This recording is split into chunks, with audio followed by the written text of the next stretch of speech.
नमस्कार, मैं हूं विशाल यादव। 8 करोड़ लोग प्रधानमंत्री नरेंद्र मोदी के विरोध में, 8 करोड़ लोग प्रधानमंत्री नरेंद्र मोदी के खिलाफ मैदान में उतरने जा रहे हैं। 8 करोड़ लोग प्रधानमंत्री नरेंद्र मोदी की कुर्सी खा जाएंगे।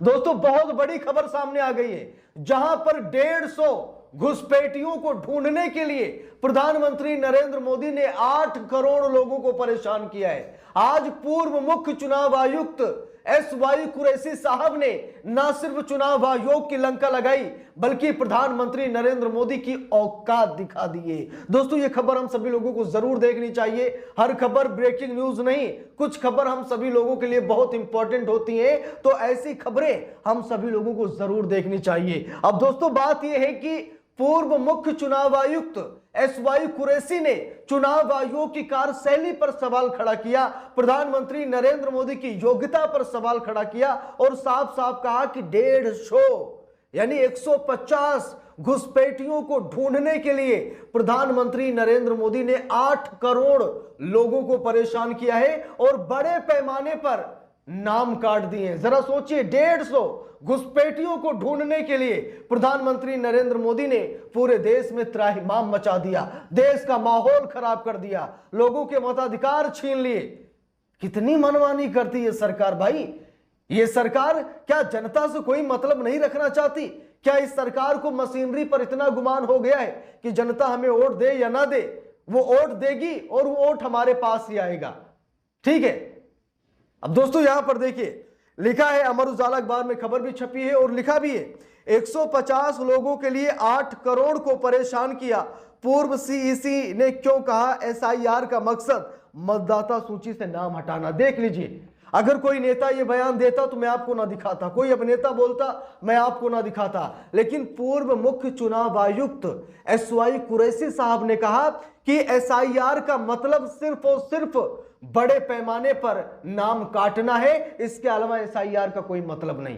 गौर से सुनिएगा, पूर्व मुख्य चुनाव आयुक्त ने कहा है, एसवाई कुरैशी साहब ने कहा है कि एसआईआर का मतलब सिर्फ नाम काटना है और कुछ नहीं है। विपक्ष के वोट बैंक को खत्म करना है, विपक्षी वोटरों का सफाया करना है। और यूनाइटेड नेशन ने भी यह बात मानी है कि मुसलमानों का नाम सबसे ज्यादा एसआईआर के जरिए काटा गया है। अब जरा सोचिए, 193 देशों ने खुद माना है, यूनाइटेड नेशन ने खुद माना है कि एसआईआर के जरिए सबसे ज्यादा अल्पसंख्यकों के नाम काटे गए हैं। और अल्पसंख्यक कौन है? मुसलमान है, आदिवासी हैं। और ये लोग किसके समर्थन में है? ये लोग विपक्ष के समर्थन में है। आधी से ज्यादा मुस्लिम आबादी विपक्ष को सपोर्ट करती है, हम सब लोग जानते हैं। और विपक्ष के वोट बैंक को खत्म करने के लिए यह एसआईआर लाया गया है। अब दोस्तों, यहां पर देखिए, लिखा भी है, पूर्व मुख्य चुनाव आयुक्त एसवाई कुरैशी ने एसआईआर प्रक्रिया को लेकर चुनाव आयोग पर निशाना साधा है। उन्होंने कहा है कि ऐसा लगता है कि एसआईआर प्रक्रिया का मकसद मतदाताओं को वोटर लिस्ट से बाहर करना है। 150 बांग्लादेशियों को खोजने के लिए 8 करोड़ लोगों को परेशान किया गया और इस प्रक्रिया में लाखों मतदाताओं के नाम हटा दिए गए। इससे क्या उद्देश्य पूरा हुआ? क्या ये ठीक है? बिल्कुल नहीं। एसवाई कुरैशी पूर्व मुख्य चुनाव आयुक्त, तो पूर्व मुख्य चुनाव आयुक्त ने साफ साफ कहा कि 150 बांग्लादेशियों को खोजने के लिए 8 करोड़ लोगों को मोदी ने परेशान किया है और बड़े पैमाने पर नाम काट दिए। तो क्या ये 8 करोड़ लोग मोदी के खिलाफ सड़क पर उतरेंगे? क्या ये 8 करोड़ लोग मोदी सरकार गिरा देंगे? वैसे तो सरकार गिराने के लिए 1-2 लाख लोग ही काफी हैं, लेकिन 8 करोड़ लोगों को मोदी सरकार ने परेशान किया है। देखिए, यहां पर लिखा भी है, पूर्व मुख्य चुनाव आयुक्त एसवाई कुरैशी ने जारी विशेष गहन पुनरीक्षण यानी एसआईआर प्रक्रिया को लेकर चुनाव आयोग पर निशाना साधा है। उन्होंने कहा कि एसआईआर प्रक्रिया मतदाता सूची से नाम हटाने पर अधिक केंद्रित है और इससे लोकतंत्र को नुकसान पहुंचा है। उन्होंने कहा कि एसआईआर से स्वतंत्र और निष्पक्ष चुनाव की प्रक्रिया प्रभावित हुई है। एसआईआर में लोगों को मतदाता सूची से बाहर करने पर फोकस। लिखा भी है, अपनी नई किताब India and I A 100 memories not a memoir के विमोचन से पहले पीटीआई वीडियो को दिए एक इंटरव्यू में कुरैशी ने कहा कि मौजूदा एसआईआर प्रक्रिया में इस बात पर अधिक ध्यान दिया जा रहा है कि कितने लोगों के नाम मतदाता सूची से हटाए जाएं। जैसे अधिक से अधिक नाम हटाने पर चुनाव आयोग को इनाम मिलने वाला हो। कुरैशी ने कहा कि मतदाता के रूप में पंजीकरण कराना संवैधानिक अधिकार है, लेकिन ऐसी स्थिति बनाई जा रही है जिससे चुनाव आयोग लोगों को यह सुविधा इनाम के रूप में दे रहा है। बिल्कुल सही बात है। आज जिन लोगों का नाम वोटर लिस्ट में आ रहा हो बड़े खुश हो रहे हैं, ऐसा लग रहा है कि चुनाव आयोग ने उन पर मेहरबानी की है, जबकि ये उनका संवैधानिक अधिकार है। लेकिन उसके बाद भी लोगों को ऐसा लग रहा है इनाम मिल रहा है, और इनाम चुनाव आयोग को भी मिल रहा है नाम काटने का। आप नाम काटिए, आपको इनाम दिया जाएगा, और शायद इनाम मिल रहा है।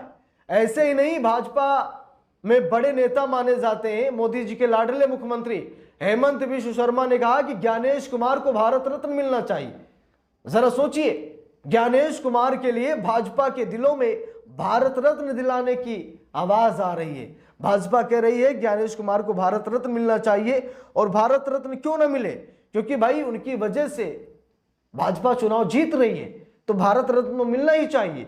देखिए लिखा है, पहले छोटी मोटी गलतियों को नजरअंदाज किया जाता था। कुरैशी ने कहा कि एसआईआर प्रक्रिया का ध्यान अधिकतर नाम हटाने पर है।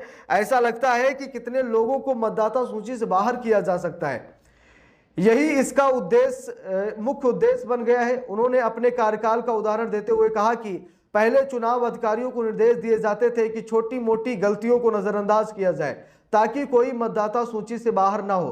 कुरैशी ने कहा कि अब ध्यान इस बात पर है कि कितने लोगों को बाहर किया जाए, जैसे ज्यादा से ज्यादा नाम हटाने पर अंक मिलेंगे। करोड़ों लोगों को बाहर कर दिया गया। कुरैशी 30 जुलाई 2010 से 10 जून 2012 तक भारत के मुख्य चुनाव आयुक्त रहे थे। तो देख लीजिए, 2010 से 2012 तक ये भारत के मुख्य चुनाव आयुक्त रहे थे। ठीक है, यानी कि यूपीए की सरकार में ये देश के मुख्य चुनाव आयुक्त थे। इन पर कोई प्रेशर नहीं था, कोई दबाव नहीं था, और मोदी सरकार में तो भाई बड़े बड़े पद मिल रहे हैं। पूर्व मुख्य चुनाव आयुक्त राजीव कुमार को HDFC का भाई चेयरमैन बना दिया गया, उन्हें सर्वे सर्वा बना दिया गया। क्यों बना दिया गया? क्योंकि उन्होंने मोदी जी को बहुत कुछ दिया है, मोदी जी को उन्होंने बहुत कुछ ऑफर किया है। दिल्ली में सरकार बनाकर राजीव कुमार हटे।